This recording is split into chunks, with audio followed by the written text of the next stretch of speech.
극한호우 등 과거와 달라진 기후 환경에 맞춰 산림재해 대응 역량을 강화해야 한다는 목소리가 커지고 있습니다. 경상북도는 기존 산사태 취약 지역 중 인명피해 우려 지역의 범위를 확대 관리하기로 했습니다. 이번 집중호우 피해로 재난 트라우마 고위험군으로 분류된 주민들이 늘고 있습니다. 경상북도 정신건강복지센터 등이 재난심리 지원을 통해 피해 지역 주민들의 마음 건강 지키기에 나섰습니다. 예천군이 이달 31일까지 집중호우에 따른 피해 신고를 받습니다. 주택 파손과 농경지 침수 등 피해를 입었다면 반드시 접수해야 보상에 누락되지 않는다며 주의를 당부했습니다.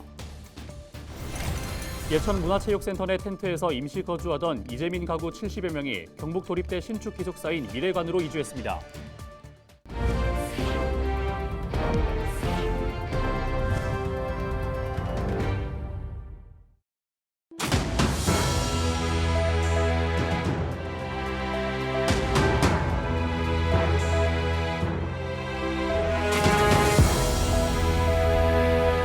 시청자 여러분 안녕하십니까? 헬로티비 대구 경북 뉴스입니다. 극한호우 등 과거와 달라진 기후 환경에 맞춰 산림재해 대응 역량을 강화해야 한다는 목소리가 커지고 있습니다. 경상북도는 기존 산사태 취약 지역 중 인명피해 우려 지역의 범위를 확대 관리하기로 했습니다. 이하영 기자가 보도합니다. 예측할 수 없었던 극한호우로 마을 전체가 쑥대밭이 됐습니다. 기후변화의 영향으로 산사태 양상도 달랐습니다. 흙더미와 바위, 뽑힌 나무는 물폭탄과 함께 쏟아져 내렸습니다.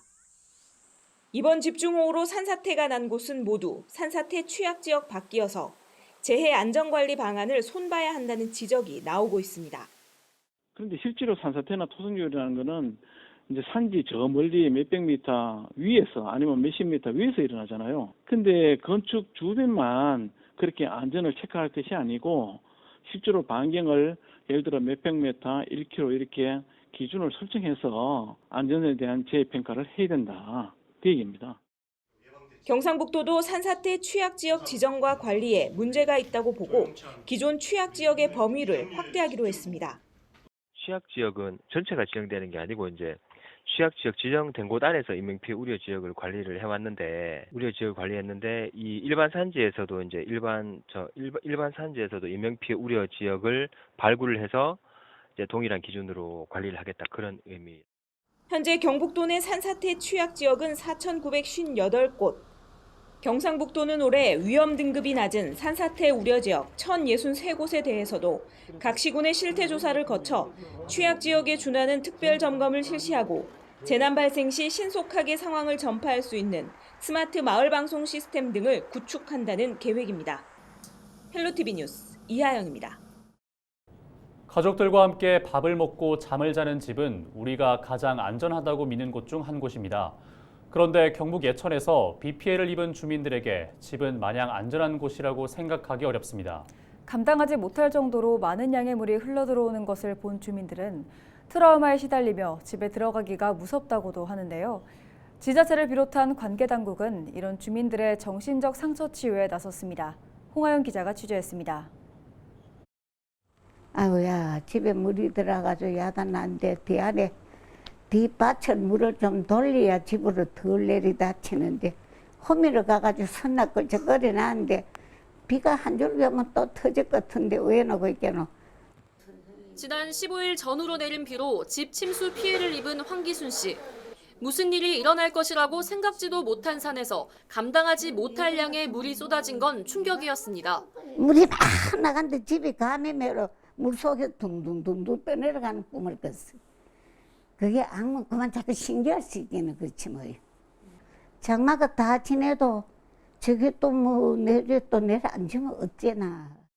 이번 비로 큰 피해를 입은 예천군 주민들은 악몽을 꾸거나 현장에 가는 것을 두려워하고 있습니다. 또 내가 왜 이런 일을 겪나 하는 부정적 생각에 빠지기도 합니다. 모두 정신적 상처, 즉 트라우마 증상입니다. 관계당국은 트라우마 초기 개입이 중요한 만큼 큰 수해가 났던 지난 16일부터 재난심리회복 지원을 시작했습니다. 25일 기준 상담을 받은 사람은 160여 명에 달합니다. 우리가 정신적으로도 또 이런 재난을 당했을 때 빨리 여기에 대해서 자기 마음이 어떤지 알고 어떻게 해야 빨리 회복이 되는지 여러 가지 것들을 알면 회복을 하는데 훨씬 더 빨라집니다. 한편 예천 진호 국제양궁장에 있던 이재민 임시거주시설은 25일부로 경북 도립대학 기숙사로 옮겼습니다. 1층 9호소에서 의료진의 진료를 받을 수 있고 필요한 약을 처방받을 수도 있습니다. 각 방에는 침대와 화장실이 준비되어 있어 이재민은 독립된 공간에서 보다 더 편하게 쉴 수 있게 됐습니다. 요 침대도 있고 여기 올라오면 많이 좋아요. 화장실도.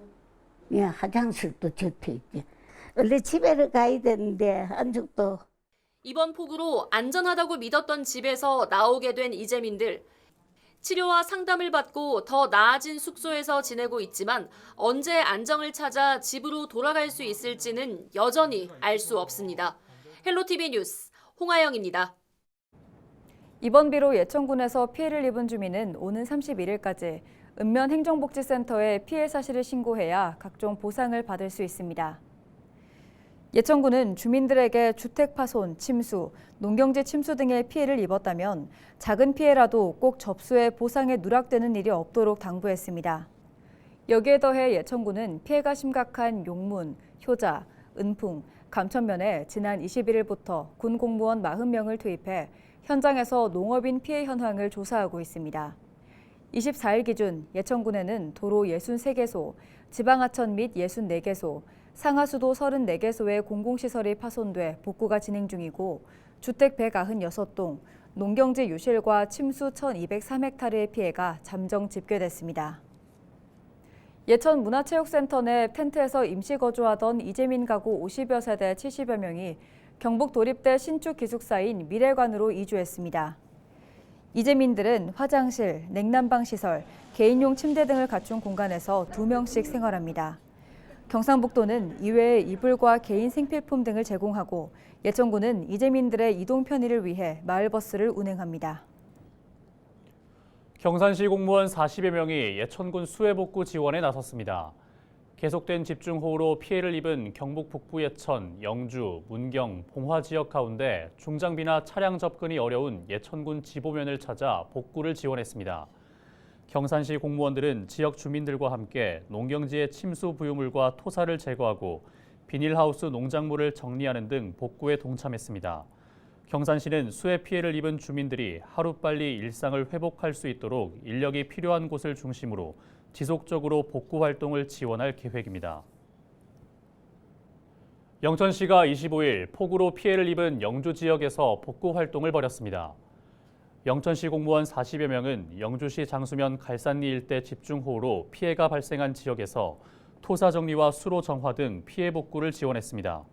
갈산리 일대는 산사태로 토사가 마을까지 흘러내려왔지만 장비 진입이 어려워 인력 지원이 필요한 곳입니다.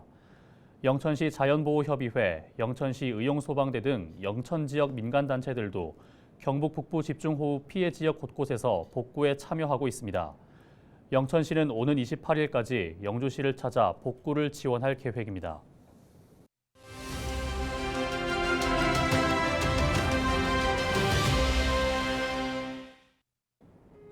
댐에서 마치 폭포수처럼 뿜어져 나오는 물. 계속되는 장맛비에 물을 가뒀던 전국의 주요 댐들이 일제히 수문을 열었습니다. 지난 봄까지만 해도 극심한 가뭄에 시달리다가 이제는 홍수를 걱정할 처지에 놓인 건데요. 오송 지하차도 참사처럼 곳곳에서 피해가 잇따르면서 정부의 물관리 체계가 도마 위에 올랐습니다. 수질을 우선한 규제 중심이냐, 수자원 개발과 관리냐를 놓고 의견이 엇갈리고 있는 건데요. 대부분 환경부가 도맡고 있는 국가 물관리를 국토부가 담당해야 한다는 주장이 제기됐고요. 독립된 권한 없이 환경부에 의존하고 있는 국가물관리위원회 권한을 더 강화해야 한다는 말도 나오고 있습니다. 국가수자원청 같은 전문기관을 설치해서 관리 주체가 제각각인 빗물을 체계적으로 관리하자는 주장도 있는데요. 가뭄과 홍수가 잇따르면서 기후위기에 직면한 대한민국. 물관리 실패의 원인을 서로 탓하기보다 이제라도 머리를 맞대고 범정부 차원의 실효성 있는 대책을 논의해보는 건 어떨까요? 지금까지 데일리 브리핑이었습니다.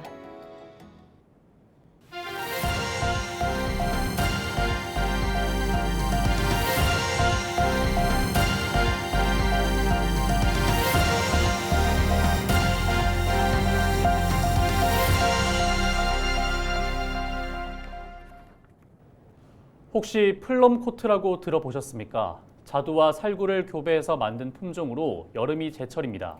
영주시는 플럼코트에 망고링이라는 이름을 붙이고 사과를 이을 새로운 소득 작목으로 육성에 나섰는데요. 서희동 기자가 소개합니다. 망고같이 노란빛을 띤 과일이 탐스럽게 익었습니다. 모양만 보면 마치 자두를 떠올리게 하는 이 과일은 바로 플럼코트입니다. 자두와 살구를 교배해서 만든 품종으로 연한 연두빛에서 붉은빛으로 변해가는 동안 계속해서 다른 맛을 느낄 수 있습니다. 노랄 때는 새콤한 이런 맛이 나고 이게 조금 더 진하게 붉어지면은 달콤한 맛이 납니다. 그래서 달콤하고 새콤한 맛을 여러 가지로 즐길 수 있는 플럼코트의 속모양과 식감은 마치 망고와도 비슷합니다. 이런 특성들 때문에 영주시는 지난해 망고자두라는 이름을 붙여 플럼코트의 홍보에 나섰고 최근에는 망고링이라는 상표를 출원하면서 본격적인 육성에 나섰습니다. 플럼코트는 지난 2013년 농촌진흥청이 개발해 2015년부터 보급에 나섰지만 빨리 무르고 낙과하는 경우가 많아 그동안 재배 농가에 큰 인기를 끌지 못했습니다. 영주시가 망고링이라는 이름으로 육성 중인 품종은 이런 단점을 보완한 개량종 심폰입니다. 병해충에 강하고 특히 일교차가 큰 지역에서도 잘 자라기 때문에 영주시가 사과를 이을 신소득 작물로 점찍었습니다.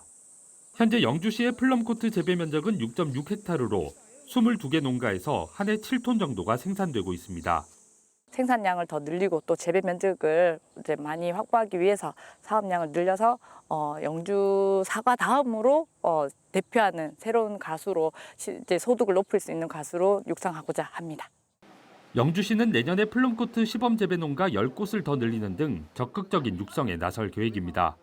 헬로티비 뉴스 서희동입니다. 영천시가 민선 8기 1년을 맞아 공약사업 추진 상황 보고회를 개최했습니다.